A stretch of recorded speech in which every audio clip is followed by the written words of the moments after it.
মানে এই প্রশ্নগুলো কত টাকার বিনিময়ে আপনি আর কি পাস করছেন? মানে এতে বিল্লাল হলো মেন, হচ্ছে বিল্লাল।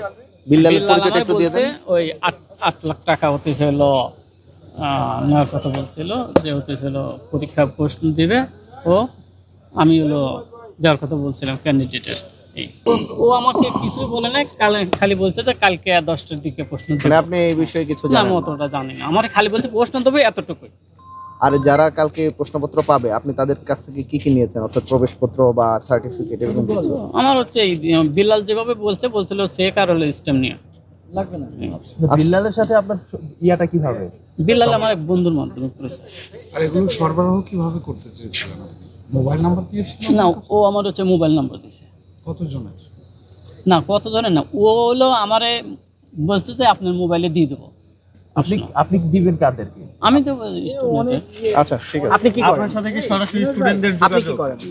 আমার সাথে সরাসরি আপনার পরিচয় একটু বলেন। আমি সংসদের ড্রাইভার। Car driver? আমি হলো ছিলাম আলী রিয়াজ স্যারের ড্রাইভার ছিলাম আগে, এখন বসা। এখন আর কোনো না। ড্রাইভিং ডক্টর আলী রিয়াজ জি, তার ড্রাইভিং কতদিন হয়েছে যে ছেড়ে দিয়েছে? আমি নভেম্বরে ছেড়ে দিয়েছি। আচ্ছা, আপনি কি ব্যাপারটা বুঝে শুনে করছিলেন? আপনি বুঝতেছিলেন যে ঘটনাটা অপরাধ হইতেছে? না, আমি বুঝতে পারিনি। ও আমার দিতে বলছিল, দিতে চাইছিল, আমি নিতে চাইছিলাম। আপনাকে কত টাকার লোভ দেখাইছে? আমাকে 6 লাখ টাকা, না 6 লাখ করে নিতে বলছিল ক্যান্ডিডেট। একটা প্রতারক চক্র মানুষকে প্রশ্ন ফাঁস করার নাম করে তাদের কাছ থেকে সার্টিফিকেট এবং অন্যান্য ইনফরমেশন কালেক্ট করছে এবং তাদের প্রত্যেকের কাছ থেকে প্রায় 6 থেকে 10 লাখ টাকা কালেক্ট করবে বলে আমরা জানতে পেরেছি। ওই ধারাবাহিকতায় আমরা আজকে অপারেশন করে অভিযান পরিচালনা করি। যৌথ বাহিনীর একটা অভিযান হয়েছে, তার মাধ্যমে আমরা একজনকে ধরতে পেরেছি মাহবুব আলম নামে, এবং তাকে ধরার পরে তাকে জিজ্ঞাসাবাদ করে আমরা জানতে পেরেছি যে এই চক্রের সাথে আরেকজন আছে যার নাম বিল্লাল, এবং এই বিল্লাল বর্তমানে টাঙ্গাইলের সুখীপুরে অবস্থান করছিল, এবং এই মাহবুব সে সবার কাছ থেকে সার্টিফিকেট কালেক্ট করে এবং বিল্লাল তাদেরকে প্রশ্ন দিবে বলে একটা ধারণা দিয়ে তার কাছ থেকে টাকাগুলো আদায় করার চিন্তা ভাবনা করছিল, এবং আমরা তো এই দুজনকেই ধরতে সক্ষম হয়েছি। প্রথমে আমরা মাহবুবকে ধরি, পরবর্তীতে টাঙ্গাইলে র্যাব 14 অপারেশন করে বিল্লালকে ধরতে পেরেছি। পরীক্ষার প্রশ্ন ফাঁস হয়েছে বলে আমরা কোনো ধারণা করছি না।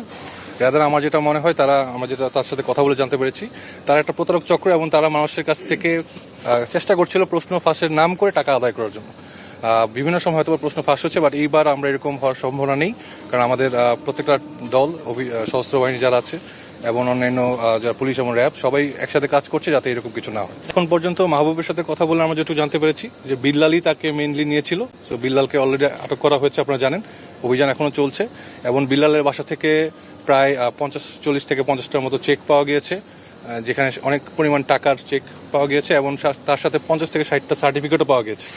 আমরা ধারণা করছি এই চক্রটা একটা বড় চক্র এবং আরো অনেকের সাথেই এর সাথে জড়িত আছে। আমরা একটু হয়তোবা আগামীকাল হয়তো আমরা একটু জানতে পারবো যে বাকি কোনো লোক জড়িত আছে কিনা।